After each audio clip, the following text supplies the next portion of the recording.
Assalamualaikum warahmatullahi wabarakatuh. Bagaimana kabarnya anak-anak ibu semuanya? Semoga selalu dalam keadaan sehat walafiat, tetap semangat belajar, serta tetap semangat menjalankan ibadah puasa Ramadannya. Baiklah, pada kesempatan kali ini kita akan belajar pendidikan agama Islam bab 13 Kisah Para Nabi, bagian C, Kisah keteladanan Nabi Nuh alaihissalam. Selanjutnya mari kita menyimak bersama-sama kisah keteladanan Nabi Nuh alaihissalam. Kisah Nabi Nuh alaihissalam. Setelah Nabi Idris alaihissalam wafat, sedikit demi sedikit iman masyarakat mulai menipis. Iblis dan pasukannya semakin gemar menggoda mereka. Kemudian mereka mulai senang membuat patung. Mereka membuat patung untuk menghormati para pahlawan, leluhur, tokoh-tokoh yang sudah mati.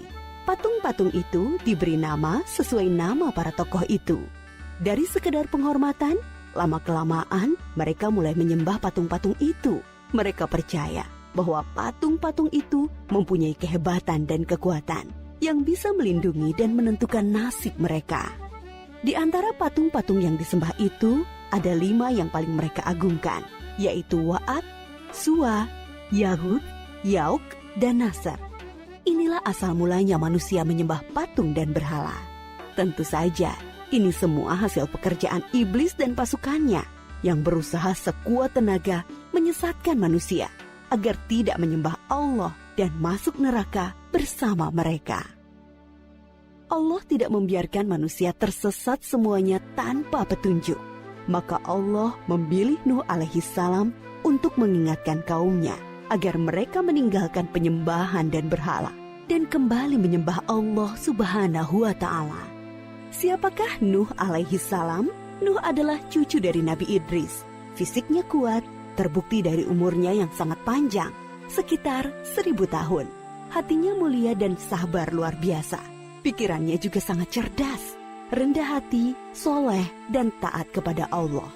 Nabi Nuh adalah Rasul Allah subhanahu wa ta'ala yang pertama. Sebelumnya, Allah hanya mengangkat nabi-nabi saja. Mulailah Nabi Nuh berdakwah kepada kaumnya. Nabi Nuh mengajak mereka untuk memohon ampun atas dosa-dosa mereka dan kembali menyembah Allah agar tidak terkena azab dari Allah. Sangat tekun Nabi Nuh mengajak kaumnya dengan berbagai cara. Dengan terang-terangan di hadapan banyak orang, dengan diam-diam mendatangi seorang demi seorang. Berulang-ulang, siang dan malam, selama kurang lebih 950 tahun lamanya. Tetapi sedikit sekali yang mengikuti seruan Nabi Nuh. Kebanyakan dari pengikutnya ini adalah orang miskin dan pekerja kasar. Jumlahnya sekitar 80 orang. Yakni sebagian besar kaumnya tidak mau mengikuti ajaran Nabi Nuh. Mereka bersikap angkuh dan sombong dengan menutup rapat-rapat telinga mereka jika Nabi Nuh mulai berbicara untuk mendakwahi mereka. Bahkan mereka menantang Nabi Nuh agar mendatangkan azab yang diancamkan oleh Allah subhanahu wa ta'ala. Nuh, sudahlah, berhenti bicara. Percuma, kami tidak akan percaya.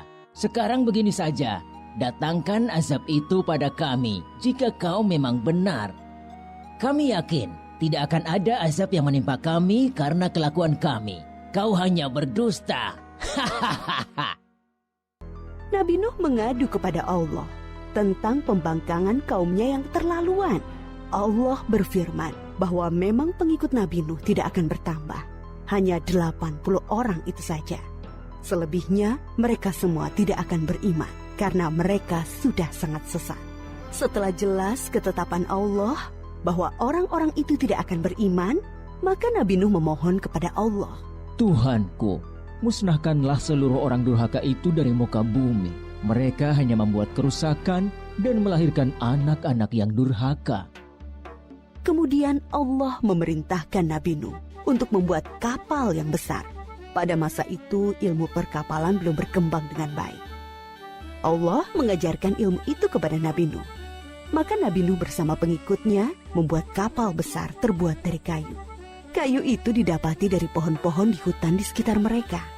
Ejekan kaum Nabi Nuh semakin menjadi-jadi. Melihat pembuatan kapal itu terasa aneh bagi mereka. Apalagi mereka tinggal jauh dari laut. Lihatlah, Terbukti bahwa Nuh gila. apa itu? Bikin kapal ya? Untuk berlayar di hutan. Nabi Nuh dan pengikutnya bersabar dan tetap tekun menyelesaikan kapal itu. Akhirnya kapal besar itu selesai. Inilah kapal besar pertama yang dibuat oleh manusia. Kemudian Allah memerintahkan untuk mengumpulkan binatang-binatang sepasang-sepasang, jantan dan betina. Semua diangkut ke dalam kapal bersama orang-orang beriman.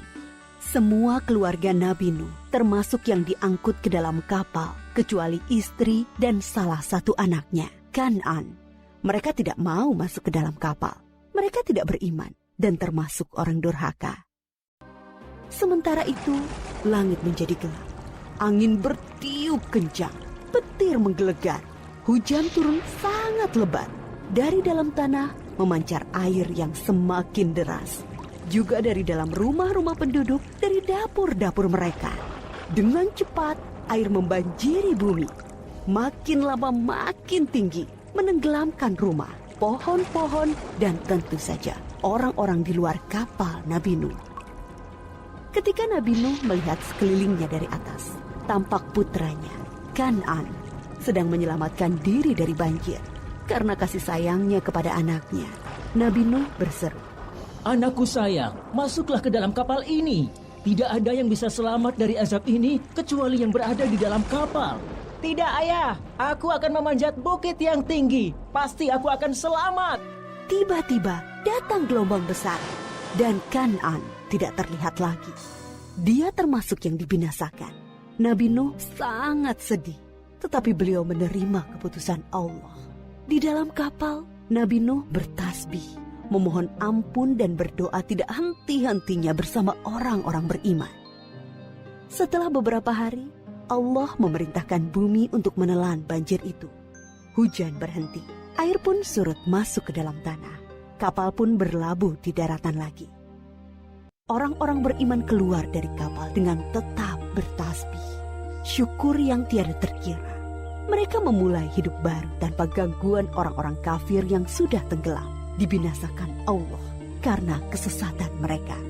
Kisah Nabi Nuh memberikan kita pelajaran bahwa durhaka kepada Allah dan tidak patuh kepada Rasul utusannya membuat manusia ditimpa azab di dunia ini maupun di akhirat.